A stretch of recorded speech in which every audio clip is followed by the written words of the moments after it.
ನಿತ್ಯ ಭವಿಷ್ಯ ಯೂಟ್ಯೂಬ್ ಚಾನಲ್ಗೆ ಸ್ವಾಗತ.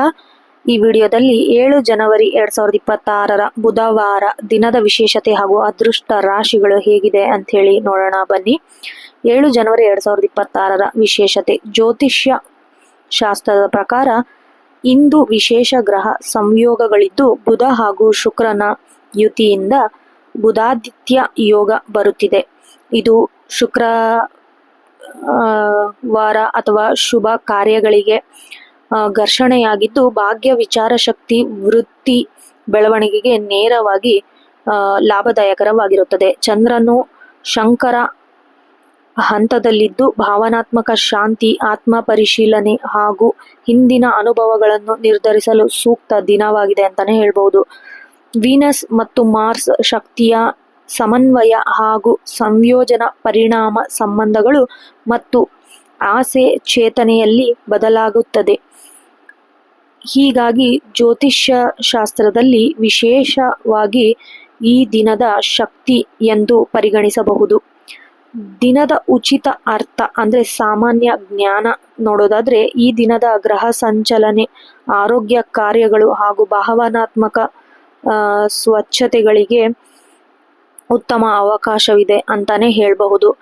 ಹಾಗಾಗಿ ಈ ದಿನದ ಅದೃಷ್ಟ ರಾಶಿಗಳು ನೋಡೋದಾದ್ರೆ ವೃಷಭ, ಮಿಥುನ, ತುಲಾ, ವೃಶ್ಚಿಕ ಹಾಗೂ ಮಕರ ರಾಶಿ.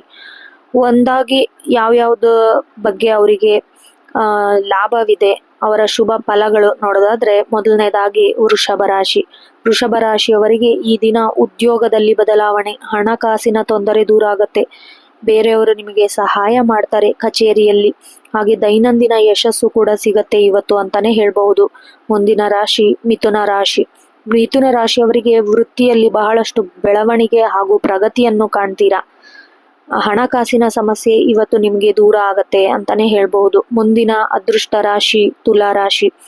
ಹಣದ ನಿರ್ವಹಣೆ ಹೆಚ್ಚಾಗಿ ನಡೆಯುತ್ತೆ ಈ ದಿನ ಹಾಗೂ ನಿರ್ಧಾರಗಳ ಮೇಲೆ ಒಳ್ಳೆಯ ಫಲಿತಾಂಶ ಸಿಗತ್ತೆ ಅಂತಾನೆ ಹೇಳ್ಬಹುದು. ಮುಂದಿನ ಅದೃಷ್ಟ ರಾಶಿ ವೃಶ್ಚಿಕ ರಾಶಿ. ಸಾಮಾಜಿಕ ಮಾನ ಅಥವಾ ಗೌರವ, ಯಶಸ್ಸು ಸಿಗತ್ತೆ ಅಂತಾನೆ ಹೇಳ್ಬಹುದು. ನಿಮ್ಮ ವೃತ್ತಿ ರಂಗದಲ್ಲಿ ಯಾವುದೇ ಕೆಲಸವನ್ನು ಕೈಗೊಂಡರೆ ಅದು ಇವತ್ತು ಸಕ್ಸಸ್ ಆಗತ್ತೆ ಅಂತಾನೆ ಹೇಳ್ಬಹುದು. ಮುಂದಿನ ಅದೃಷ್ಟ ರಾಶಿ ಮಕರ ರಾಶಿ. ಬದಲಾವಣೆ ಮತ್ತು ಸಾಧನೆಯ ದಿನ ಅಂತಾನೆ ಹೇಳ್ಬಹುದು. ಇದೆಲ್ಲ ರಾಶಿಯು ಇವತ್ತಿನ ಗ್ರಹಗತಿಗಳ ಬದಲಾವಣೆಯಿಂದನೇ ಆಗ್ತಾ ಇದೆ. ಹಾಗೆ ಪಶ್ಚಿಮ ಜ್ಯೋತಿಷ್ಯ ಸಾಮಾಜಿಕ ಪ್ರಕಾರ ಬೇರೆ ಕೆಲವು ಮೂಲಗಳ ಪ್ರಕಾರ ವೃಶ್ಚಿಕ ರಾಶಿ ಇಂದು ಭಾಗ್ಯಶಾಲಿಯ ದಿನ ಅಂತಾನೆ ಹೇಳಬಹುದು.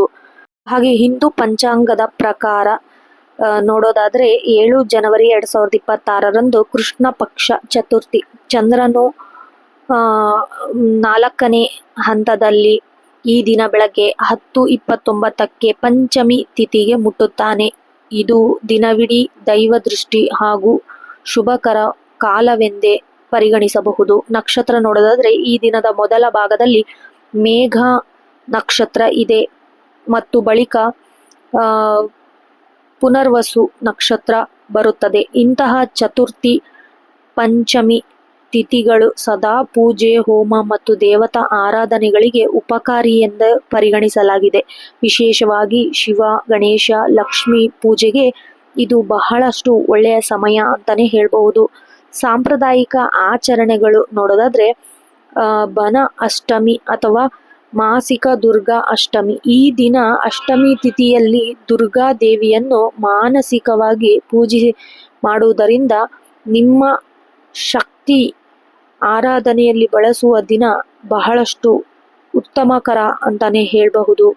ಹಾಗೆ ಉಪವಾಸ ಮತ್ತು ಪೂಜೆಗಳು ಏನಾದರೂ ಈ ದಿನ ನೀವು ಮಾಡೋದಾದ್ರೆ ಕೃಷ್ಣ ಪಕ್ಷದ ಹೂದಲ್ಲಿ ಚತುರ್ಥಿ, ಪಂಚಮಿ ತಿಥಿಗಳು ಸಾಮಾನ್ಯವಾಗಿ ಶಿವ, ಗಣೇಶ ಅಥವಾ ಮಹಾಲಯ ಮಂತ್ರಗಳ ಜಪಕ್ಕೆ ಅನುಕೂಲವಾಗಿದೆ ಅಂತಾನೆ ಹೇಳಬಹುದು. ಮಾಸಿಕ ವ್ರತಗಳು. ಹಿಂದೂ ಕಾಲಗಣನೆ ಪ್ರಕಾರ ಮಾಸದ ಕೆಲವು ದಿನಗಳು ನಿರ್ದಿಷ್ಟ ದೇವತೆಗಳಿಗೆ ಮಾತ್ರ ಪೂಜೆ ಮಾಡಲು ಉತ್ತಮವೆಂದು ಪರಿಗಣಿಸಬಹುದು. ಹಾಗೆ ಇವತ್ತಿನ ಧಾರ್ಮಿಕ ಶಕ್ತಿ ಅದು ಆಧ್ಯಾತ್ಮಿಕ ಸಂಗತಿಗಳು ನೋಡೋದಾದ್ರೆ ಕೃಷ್ಣ ಪಕ್ಷ ಚತುರ್ಥಿ ಮತ್ತು ಮಾಸಿಕ ಅಷ್ಟಮಿಗಳಿಗೆ ವಿಶೇಷವಾಗಿ ದೇವರುಗಳ ದೈವಿ ಶಕ್ತಿ ಹಾಗೂ ಮಾನಸಿಕ ಶಾಂತಿ, ಆತ್ಮಬಲ ಪಡೆಯುವುದಕ್ಕೆ ಶುಭಕಾರಿ ಎಂದನೇ ಹೇಳಬಹುದು. ಒಂದ್ಸರಿ ಬ್ರೀಫ್ ಆಗಿ ನೋಡೋದಾದ್ರೆ, ದಿನಾಂಕ 7 ಜನವರಿ 2026 ಕೃಷ್ಣ ಪಕ್ಷ ಚತುರ್ಥಿ ನಂತರ ಪಂಚಮಿ ತಿಥಿ ಇದೆ. ನಕ್ಷತ್ರ ಮಾಘ ಹಾಗೂ ಪೂರ್ವ ಪಾಲ್ಗುಣ.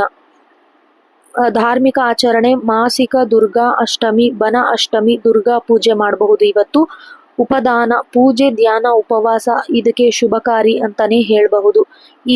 ಇಷ್ಟು ಬಂದ್ಬಿಟ್ಟು ಇವತ್ತಿನ ದಿನದ ವಿಶೇಷತೆ ಹಾಗೂ ಅದೃಷ್ಟ ರಾಶಿಗಳು. ಈ ವಿಡಿಯೋ ನಿಮ್ಗೆ ಏನಾದರೂ ಇಷ್ಟ ಆದಲ್ಲಿ ನಿತ್ಯ ಭವಿಷ್ಯ ಯೂಟ್ಯೂಬ್ ಚಾನಲ್ಗೆ ಸಬ್ಸ್ಕ್ರೈಬ್ ಮಾಡಿ. ಧನ್ಯವಾದಗಳು.